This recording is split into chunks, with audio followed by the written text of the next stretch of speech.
আমি যদি আপনাকে প্রশ্ন করি পৃথিবীর সবচেয়ে দ্রুততম বাইক কোনটা, তাহলে আপনি হয়তো বলবেন Kawasaki Ninja H2R, Dodge Tomahawk অথবা MTT Y2K 420R। কিন্তু নিনজা H2R, ডজ টমাহক বা Y2K এর মধ্যে কোনটা পৃথিবীর সবচেয়ে দ্রুততম সুপার বাইক? জানি না। এই বিষয়টি নিয়ে অনেক মানুষই কনফিউশনে থাকে, তাই আজকের ভিডিওতে আমি আপনাদেরকে জানিয়ে দেব এই তিনটি বাইকের মধ্যে পৃথিবীর সবচেয়ে দ্রুততম বাইক আসলে কোনটা। তো চলুন প্রথমে ডজ টমাহক সম্পর্কে জেনে আসবো। আসলে ডজ একটি আমেরিকান মাসুল কার নির্মাতা প্রতিষ্ঠান। আর আপনি যদি হলিউড মুভিগুলো দেখে থাকেন তাহলে ডজ চ্যালেঞ্জার, চার্জার বা ভাইপারের মতো গাড়িগুলো দেখে থাকবেন। কিন্তু এই ডজ টমাহক বাইকটি ডজ কোম্পানি বানিয়েছিল একটি টেকনোলজি ভাস্কর্য হিসাবে। আর এটাতে ডজ ভাইপারের সেম ইঞ্জিন ব্যবহার করা হয়েছিল, মানে 8300 সিসির 20 ভ্যালভের V10 ইঞ্জিন। তোমায় আজ গান শোনাবে কে, গিটারে ধুলো জমেছে বাবুটাও পাওয়ার এবং 712 নিউটন মিটার টর্ক উৎপাদন করতে সক্ষম, যার ফলে এই ডজ কোম্পানি দাবি করে এটা সর্বোচ্চ গতি হবে 675 কিলোমিটার পার আওয়ার। তবে এই কাহিনীতে একটা টুইস্ট আছে। আসলে ডজ টমাহকের টপ স্পিড কখনোই টেস্ট করা হয়নি। আর এটার হিজিবিজি ডিজাইন দেখে মনে হয় না এটা একটা বাইক। আর যেখানে বাইকের থাকে 2টি চাকা, এটার আছে 4টি চাকা।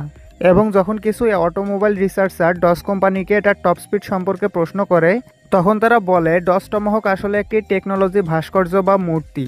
আর এটা টপ স্পিড টেস্ট করা খুবই বিপজ্জনক, তাই তারা এটা টপ স্পিড পরীক্ষা না করে শুধুমাত্র হর্স পাওয়ার এবং টর্ক নিয়ে ক্যালকুলেশন করে বলেছে এটার সর্বোচ্চ গতি হবে 675 কিলোমিটার পার আওয়ার। क्या बात है सर। মানে ডজ টমাহক শুধুমাত্র ডজের একটি মার্কেটিং ক্যাম্পেইনের অংশ, আর কিছুই না। সঠিক বলেছেন, আপনার বুদ্ধি ভালো। এরপর MTT Y2K 420RR। এই বাইকটি পৃথিবীর একমাত্র বাইক যেটাতে টারবাইন ইঞ্জিন ব্যবহার করা হয়েছে, অর্থাৎ বিমানের ইঞ্জিন বাইকে ব্যবহার করা হয়েছে। আর টারবাইন ইঞ্জিনে যেহেতু কোনো সিসি থাকে না, তাই সিসি লিমিট থাকা সত্ত্বেও হয়তো এই বাইকটি আপনি বাংলাদেশে আনতে পারবেন। কিন্তু এটার দাম শুনে আপনার কানের পর্দাও ফেটে যেতে পারে। কি বলছিস? এই বাইকটিও তৈরি করেছে আমেরিকার একটি public company Marine Turbine Technology. এটার ইঞ্জিন হিসেবে ব্যবহার করা হয়েছে Rolls Royce Allison 250 C20 series gas turbine engine, যেটা সর্বোচ্চ 420 হর্স পাওয়ার এবং প্রায় 678 নিউটন মিটার টর্ক উৎপাদন করতে সক্ষম, যার ফলে এই বাইকটি ঘন্টায় 440 কিলোমিটার বেগে ছুটতে পারবে। আর এই বাইকটির সবচেয়ে ইউনিক ব্যাপার হলো এটার টারবাইন ইঞ্জিনের সাউন্ড।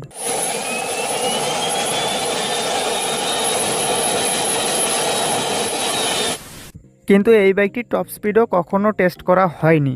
শুধুমাত্র কোম্পানি বলেছে এটা 440 কিলোমিটার পার আওয়ার বেগে ছুটতে পারবে। মানে এটা শুধুমাত্র একটা মার্কেটিং ক্যাম্পেইনের অংশ, আর কিছুই না। নিঃসন্দেহে তুই ঠিক কথা বলেছিস। আর যদি